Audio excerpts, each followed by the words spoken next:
Pai Senhor, queridos, foi nos dado a incumbência de passar alguns subsídios acerca dessa primeira aula do SEMAD. E eu acredito que vocês já devem ter lido a apostila, que ela começa falando acerca do chamado, tratando acerca da salvação.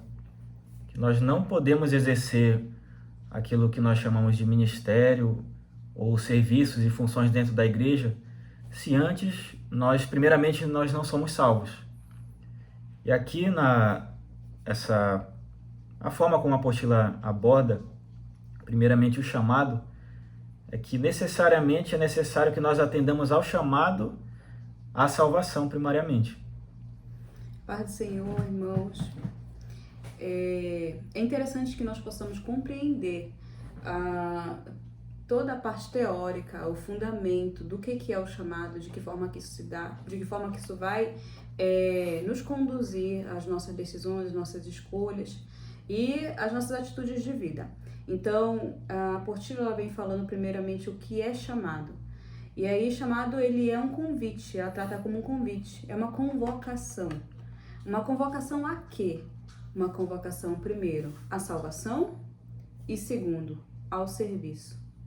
Por que primeiro a salvação? Porque não existe serviço, falando de cristianismo, falando de evangelho, não existe serviço sem a salvação, né? Então, quando a gente fala de salvação, a gente vai entender que Cristo, lá em Romanos, ele nos chamou. Ele não nos chamou para nós irmos ao inferno. Tem uma passagem que fala sobre predestinação. Até pedir para você abrir, filho, acho que é Romanos 8. Ele vai falar sobre predestinação, que Deus ele nos predestinou. Mas essa predestinação, ela está se relacionando a quê? A que Deus ele não criou o homem e a mulher para serem condenados ao inferno. Deus nos criou para a vida. E aí, através da nossa escolha, através do pecado, a gente foi condenado, porém o sacrifício de Cristo, ele nos resgatou dessa condenação. E hoje nós somos aqueles que encontram a Cristo e o aceitam como Salvador, tem essa predestinação de morar ao céu. Romanos 8, 28 ao 30. Sabemos que todas as coisas trabalham juntamente para o bem daqueles que amam a Deus, daqueles que são chamados de acordo com o seu propósito. Para quem ele conheceu antes, ele também os predestinou para serem conformes à imagem de seu Filho, para que ele pudesse ser o primogênito dentre muitos irmãos. Além disso, aos que ele predestinou, a estes também os chamou, e aos que ele chamou, a estes também justificou, e aos que os justificou, a estes também glorificou. Pronto. A predestinação não se trata de um grupo específico, não. Se trata da humanidade. O homem criado por Deus, a imagem e semelhança de Deus, a criatura feita por Deus. Ele foi predestinado à vida. Então, a partir do momento em que nós temos esse encontro com Cristo e nós o aceitamos como Salvador, a gente tem direito a essa vida eterna novamente. E aí, também, a partir da salvação, nós temos a compreensão do servir. E como é que se dá esse servir? O serviço, né? Chamado ao serviço. O serviço dentro do nosso meio cristão, ele é de duas formas. Primeiro, o servir propriamente dito, ou seja, atos, né? Seja o servir em uma atividade, seja em um cargo, seja a própria adoração a Deus, também é uma forma de servir, e o frutificar. Pode ser enfatizado também, os irmãos podem enfatizar na aula que a própria palavra de Deus nos chama de mordomos, nos chama de dispenseiros da graça. A tradução para o grego da palavra diáconos é garçom, ou a pessoa que serve, literalmente. Isso.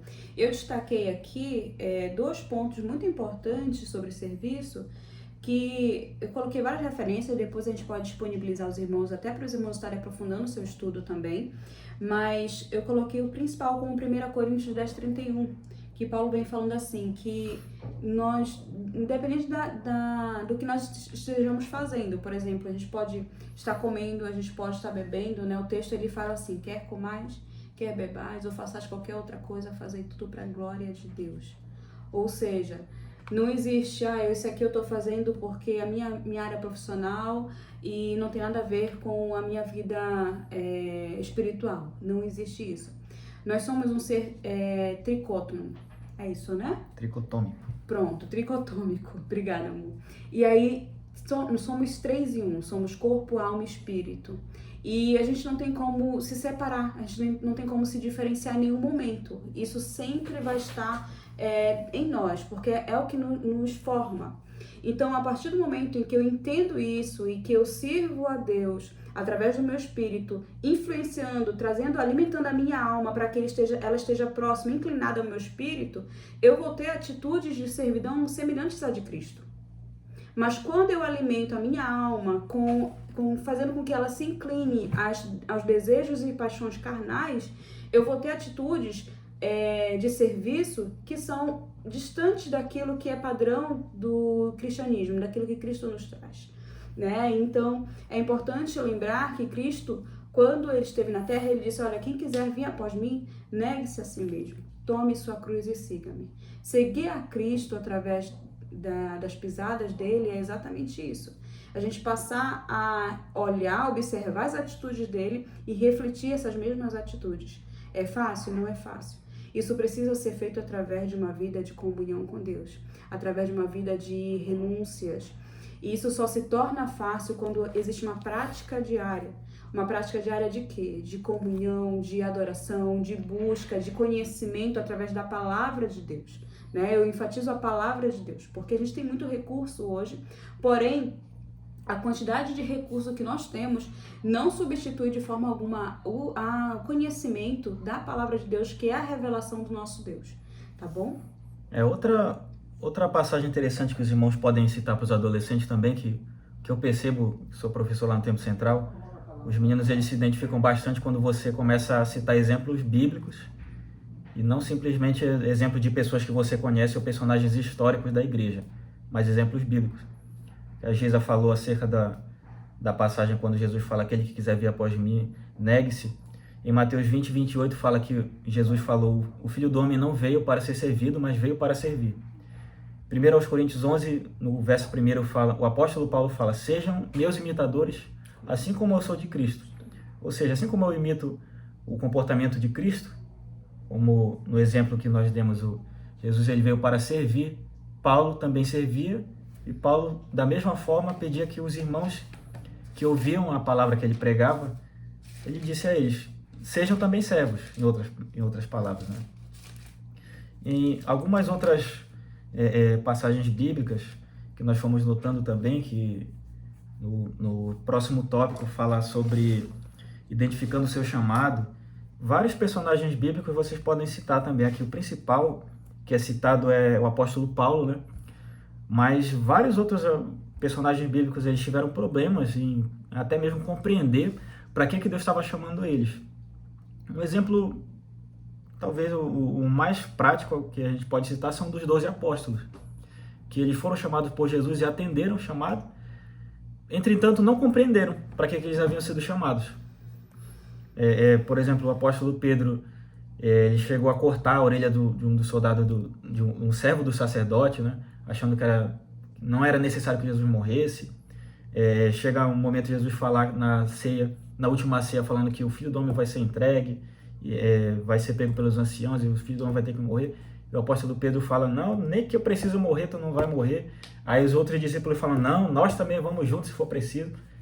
E Mateus 16, o apóstolo Pedro fala em certo momento, quando Jesus fala, o Filho do Homem vai precisar morrer, e Pedro fala, não, isso nunca vai acontecer. E Jesus dá uma reprimenda no Pedro naquele momento. Ou seja, os apóstolos todos foram chamados, porém eles não haviam compreendido até aquele momento para que eles haviam sido chamados. Quando Jesus fala para os 4 pescadores, eu farei de vocês pescadores de homens, venham comigo. E aí a Bíblia não explica o que se passou na cabeça deles, o que eles compreenderam sobre ser pescadores de homens. Outro exemplo interessante, a mãe dos filhos de Zebedeu, quando ela chega com Jesus e fala, mestre, fala quem dos meus filhos vai sentar à tua direita e quem vai sentar à tua esquerda. Ou seja, eles pensavam que Jesus ali naquele momento era um revolucionário que ia tomar o poder, E os 12 discípulos seriam as pessoas que iam comandar juntamente com ele, né?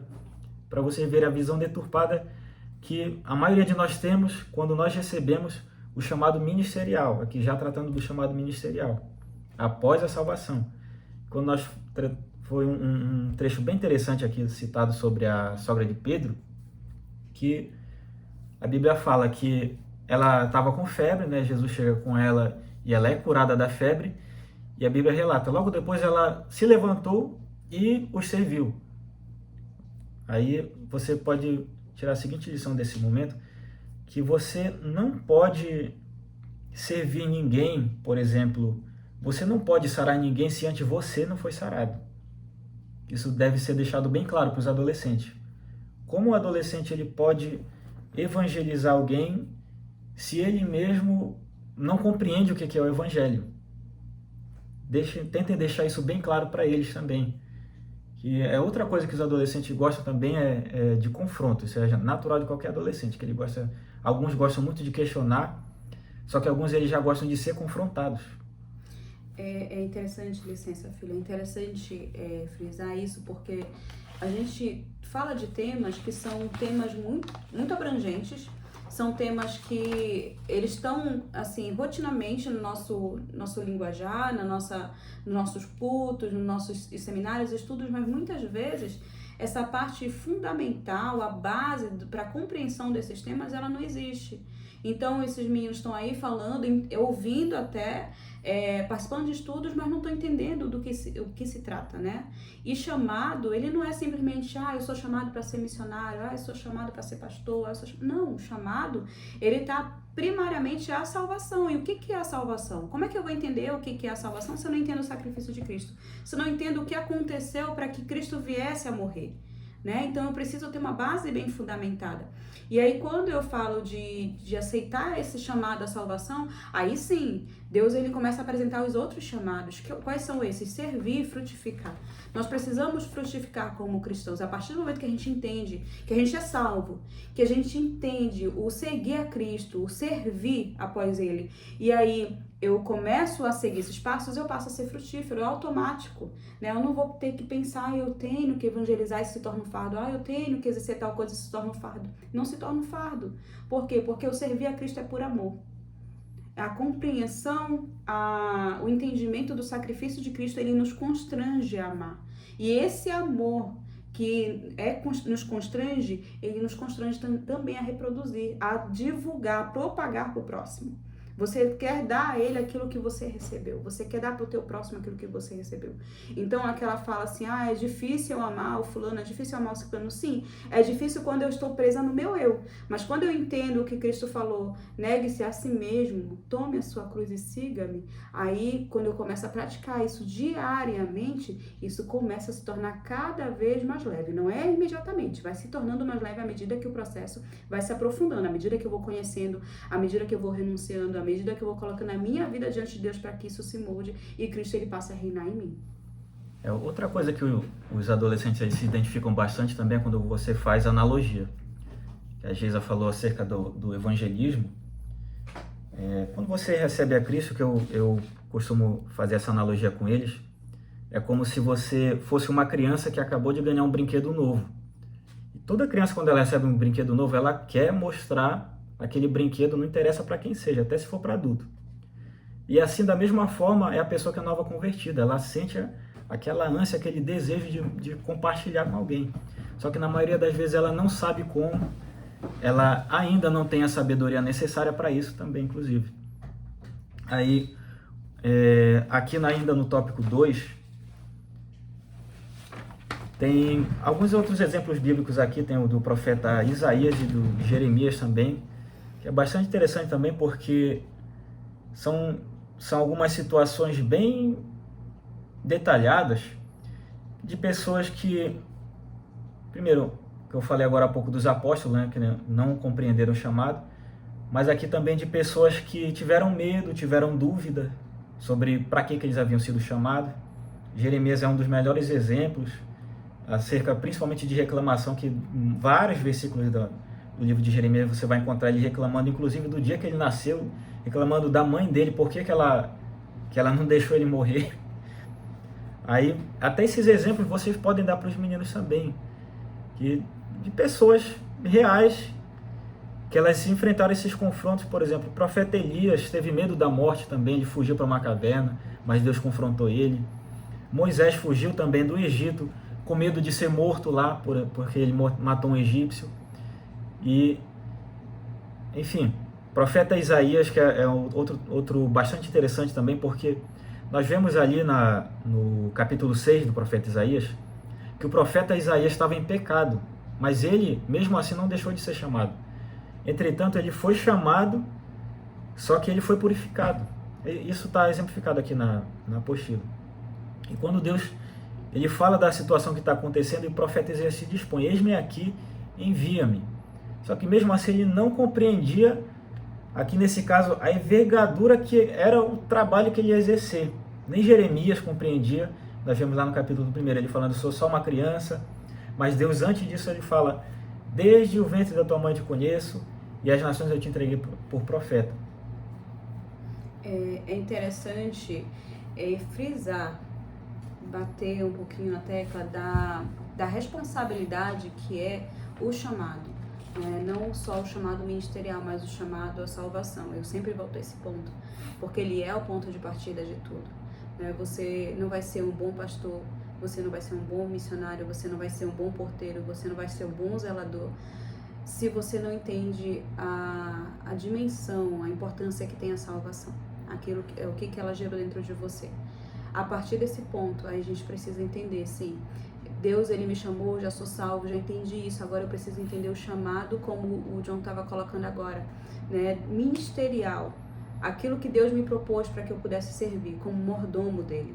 Então, a partir desse momento, é entrar num ambiente em que você não vai conhecer.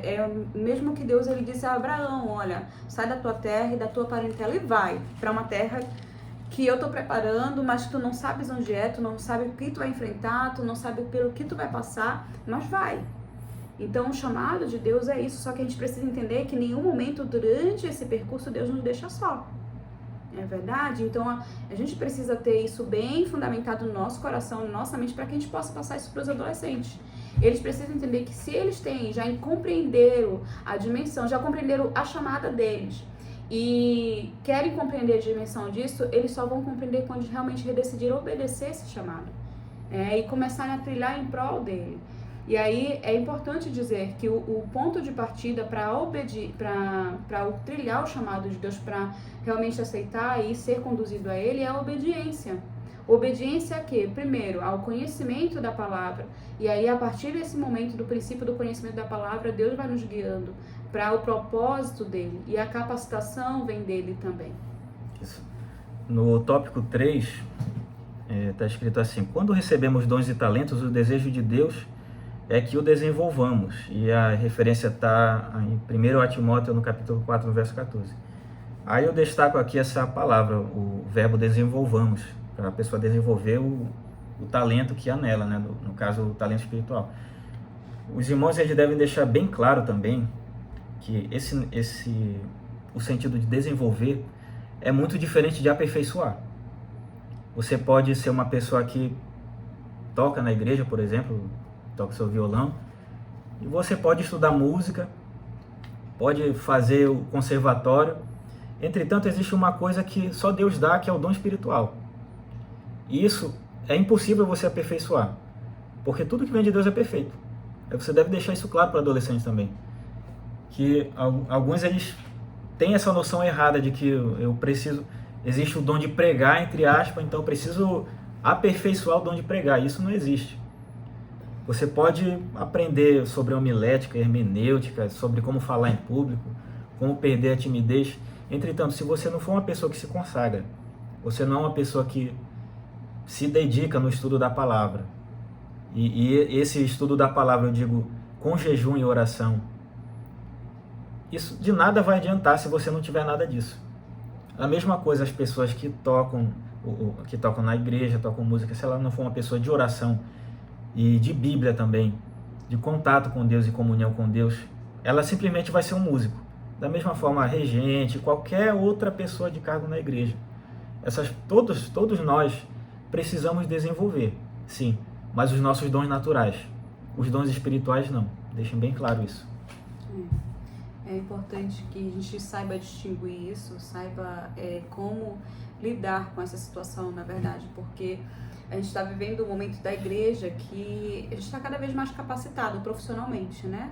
A maioria hoje dos irmãos, digo assim, do público mais jovem, assim, dos 40, né, dos 50 para cá, pelo menos, já tem alguma formação, algum nível superior. Então, os adolescentes hoje, eles estão em busca disso também, eles já estão estudando desde muito cedo para vestibular. E aí eles precisam entender que tudo que eles fazem, tudo que agrega profissionalmente, ajuda sim a desenvolver, é uma porta que se abre, porém que aquilo que Deus chamou, não há como desenvolver de forma física, que é isso que o João está dizendo. Não tem como eu buscar um professor, eu vou fazer um curso, por exemplo, de pregação, porque eu tenho um chamado para ser pastor. Não é dessa forma que funciona. Não é o curso que vai formar o pastor. Não é o curso que vai formar o pastor, exatamente. Mas sim a dedicação dessa pessoa ao chamado que Deus exerceu na vida dela. Né? Então é a busca por quem é Deus, quem é o Deus que o chamou. E aí isso sim vai fazendo com que ele se aprofunde e com que ele tenha revelações vindo do Espírito Santo e o aperfeiçoamento desse dom. Aqui continuando no terceiro tópico, diz assim: ainda precisamos de preparação do envio por fim dos frutos, que são a concretização do nosso esforço. Essa parte aqui da preparação também, que a pessoa pode receber o chamado, e tem uma frase que é muito conhecida dos irmãos, que eu tenho certeza, que Deus não chama os capacitados? Capacita o chamado, não é isso? Deus não chama os capacitados, capacita os que chamam. Isso. Aí tomem muito cuidado com essa afirmação, porque dá a entender que Deus chama qualquer um. E não é dessa forma que funciona. Leiam todos os personagens da Bíblia, todos eles tinham uma capacitação. Até aquele mais medroso, por exemplo, Gideão. Gideão, se a gente tomar o exemplo dele, Gideão nunca tinha liderado exército. Gideão não era um homem de guerra, que a Bíblia não fala isso. Sequer tinha pego em espada. Porém, Deus chama Gideão para liderar um exército. Liderar um exército dele no combate. O primeiro combate era 300 contra mais de 10 mil. Aí, como é que se faz nessa hora? Como é que Deus capacita nessa hora? Através do Espírito Santo. Entretanto, a batalha não era Gideão que ia lutar, era Deus. Aí um outro exemplo, Davi. Quando Samuel unge Davi para ser rei, demora anos até que Davi assuma a liderança de Israel. Antes disso, Davi vai ser perseguido, e no meio dessa perseguição, pessoas vão se juntar a ele, e ali Davi vai saber como é que é liderar outros homens, e Davi vai amadurecendo até que chega o momento dele ser finalmente coroado rei. Moisés, outro exemplo, quando ele foge. Moisés, a gente pode colocar que ele era doutorado em quase tudo no Egito, Atos no capítulo 7. Só que ele foge dali, passa 40 anos no deserto, aprendendo a cuidar de ovelha. Olha que coisa interessante. Aí dali Deus fala: eu escutei o clamor do meu povo no Egito, e você que vai libertar o povo do Egito. Aí começa aquele diálogo entre Moisés e Deus: eu não sei falar, não vão acreditar em mim, quem é o teu nome, por quem que eu vou falar? Aí Moisés passou 40 anos no preparo mais simples do mundo, que era cuidando de ovelha, para poder cuidar de um povo. Olha que coisa interessante. Da mesma forma, Davi e vários outros personagens bíblicos também, você pode pegar esse exemplo. Deus não chama ninguém, primeiro, que não esteja disposto, e segundo, que não tenha o mínimo de preparo. Esse mínimo de preparo, às vezes, pode ser o mais mínimo possível. Por exemplo, de Gideão, que eu acabei de falar. Gideão, o mínimo de preparo dele é que ele era obediente. Podia ser duvidoso, que ele pede, faz chover na lã, faz chover em volta da lã. É muito engraçado, porque ele até chega a falar: eu tenho só mais um pedido para fazer. Aí Deus atende o pedido dele para provar que realmente era Deus e que o chamado era verdadeiro. Então tentem deixar o mais claro possível, meus irmãos, esses assuntos, e eu falei, dando exemplos bíblicos, fazendo analogia. Aí pode ser feito até um exemplo prático. Na hora também pediram sobre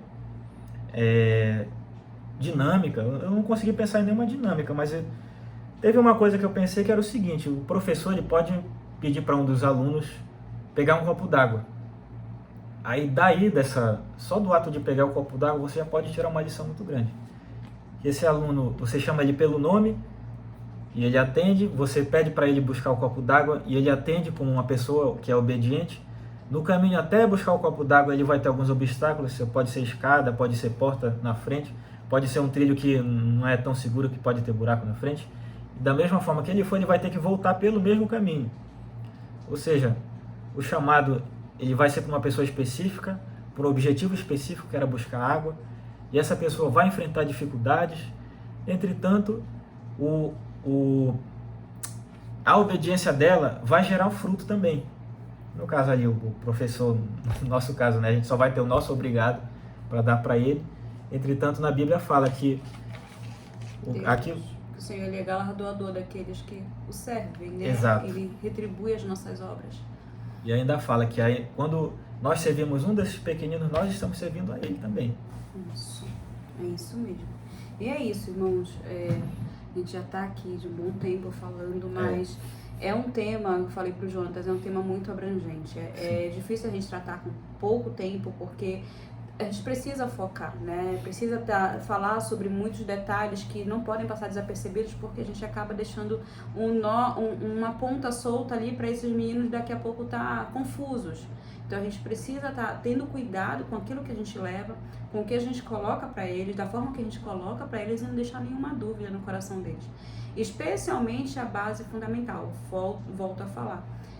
Se durante a aula de vocês tiverem qualquer dificuldade em abordar o tema, não tenham preocupação em falar com muita eloquência ou dar grandes exemplos, não. Tenha a preocupação de focar na palavra, tá bom? De focar na palavra, puramente isso. E aí o Espírito Santo ele vai conduzir a aula da forma como ele quer, da forma como precisa você chegue ao coração desses meninos, tá? Deus abençoe a todos, foi um prazer estar aqui com vocês. Orem e se consagrem. A paz do Senhor. A paz do Senhor.